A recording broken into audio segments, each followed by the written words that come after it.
안녕들 하시오. 나는 임마누엘 칸트라고 하오. 네, 오늘 얘기를 들어보니 대한민국의 박정훈 대령이 수사 단장으로 다시 복귀를 했다는 뉴스를 접하게 됐소. 제가 이제 칸트 선생인 겁니다. 오늘 뉴스를 이제 보면서 어떤 생각이 드십니까? 그래도 원래 자리로 갔구나. 근데 박정훈 대령은 그냥 원래 자리로 돌아간 것 뿐이네요. 2년간의 고초 이후에 그냥 원래 자리로 돌아간 것 뿐이야.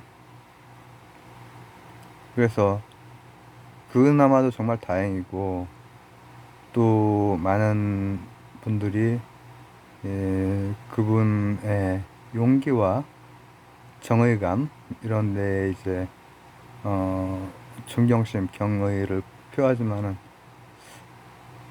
근데 이게 그냥 복귀가 끝이면 좀 그렇지 않냐, 이런 생각도 할 수 있겠죠. 바로 여기에서 우리는 칸트를 응용해 보도록 하겠습니다.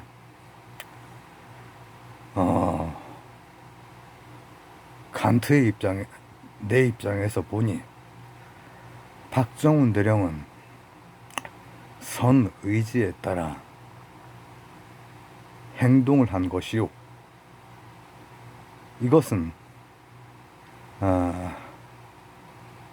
의무에 맞는 행동이 아니라 의무이기 때문에 하는 행동으로서, 의무에 맞는 행동, 의무이기 때문에 하는 행동, 요 두 개 구별하기 좀 쉽지 않습니다. 우리가 칸트 인식론을 순수이성 비판을 주로 봤는데요. 한 계절 전에 몇 차례에 걸쳐서 봤죠.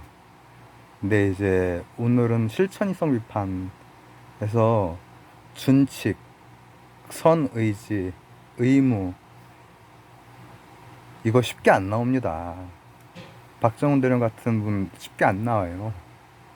왠지 아십니까? 실제 실천하기가 되게 어렵거든. 만약에 의무와 맞는 행동, 요거는 그나마 쉽게 나올 수가 있다는 거야, 칸트 선생의 입장에서는. 나 의무이기 때문에 한 행동은 쉽게 나올 수가 없다라고 하는 거야. 이게 무슨 차이야? 이해가 잘 가십니까? 이거 이 미묘한 부분 구별하는 게 칸트의 윤리학과 도덕 철학. 칸트 선생이 정말 인간 중심 구성주의를 세운 이유, 그게 이제 인식론에서 너무 중요하지만 그 이유는 사실은 실천이성 비판을 하려고 하는 거지. 이 독실한 분이 결국은 정말 강한 도덕 철학을 세우시잖아요.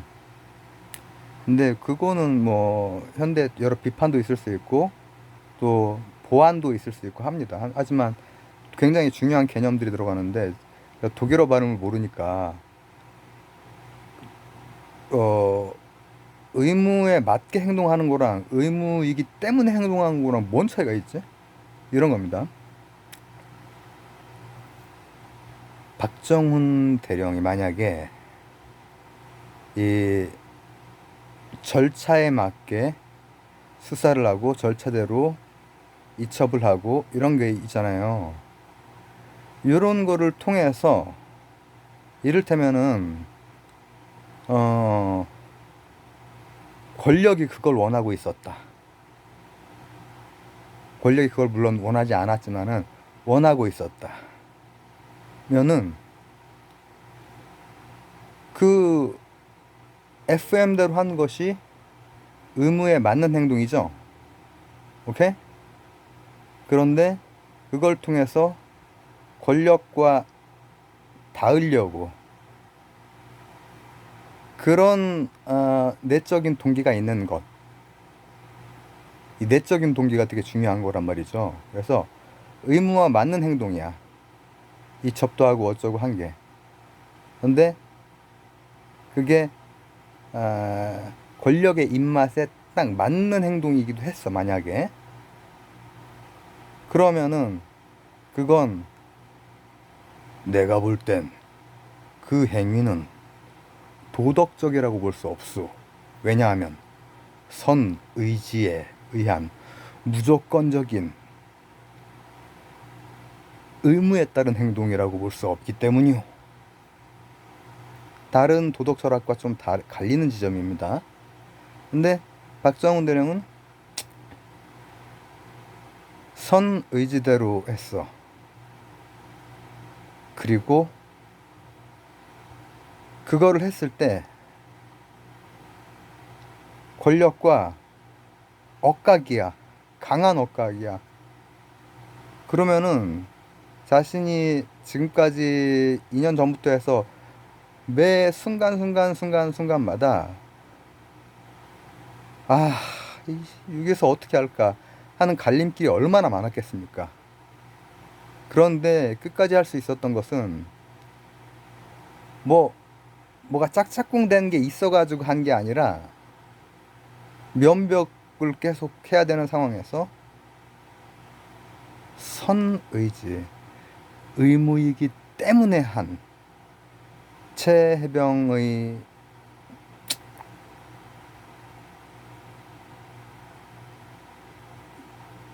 시신 앞에서 약속한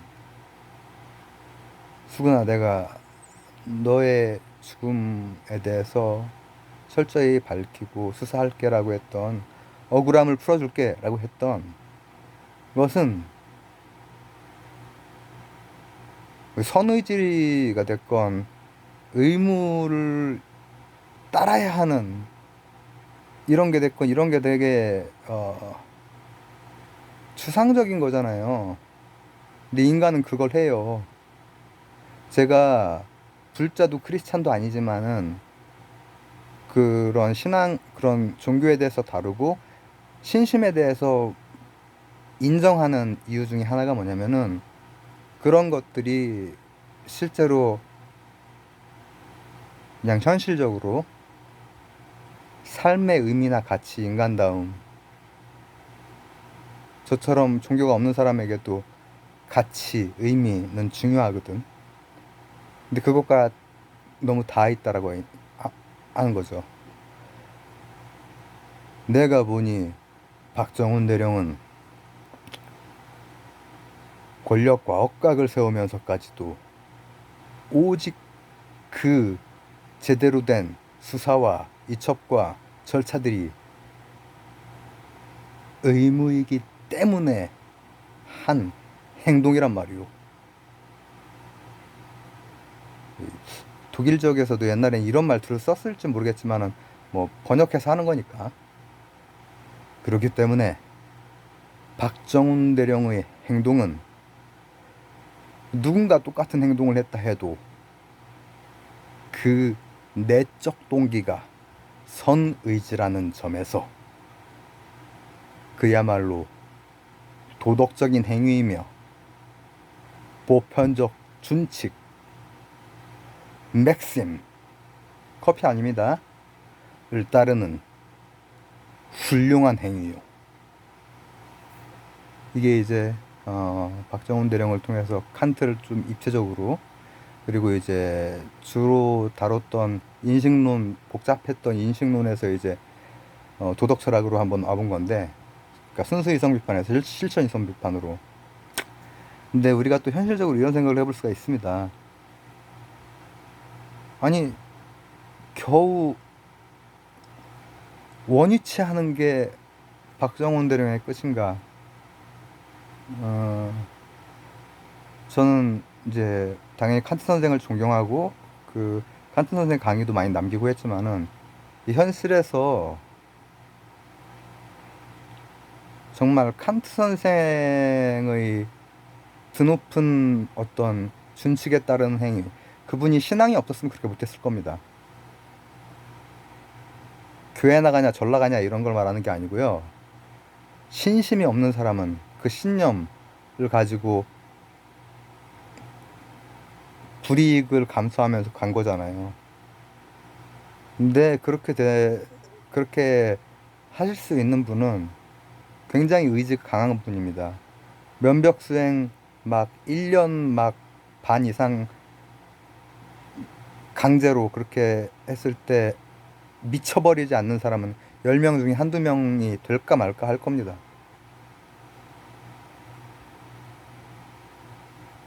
한두 명은 이제 트라우마가 계속 있을 거고요.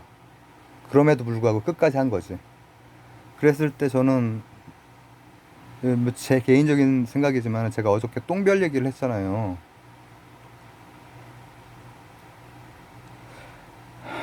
똥별 밑에 왜 별들은 그렇게 똥별들이고 밑에는 가끔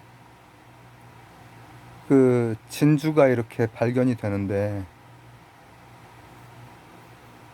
뭐제 개인 의견이니까 이런 분한테 길이 열려야 된다. 칸트 선생은 이렇게 얘기를 안 하죠. 나 칸트가 보니 어, 박정훈 대령은 별을 달기 위하여 그 실천을 한 것이 아니요.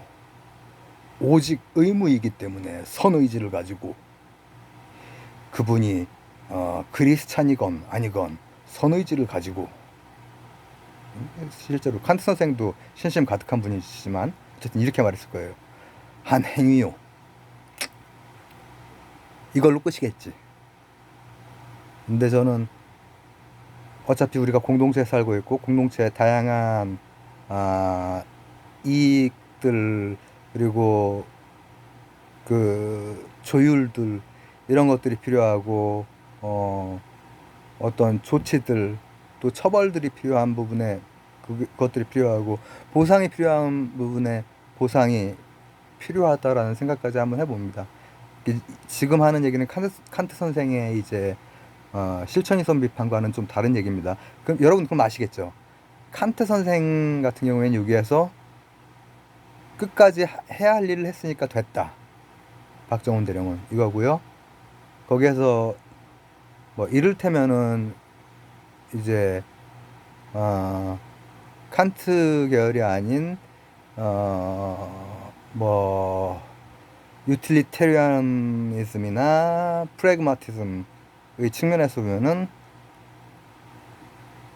이분이 승진을 해야죠. 저는 이제 그렇게 생각이 드네요.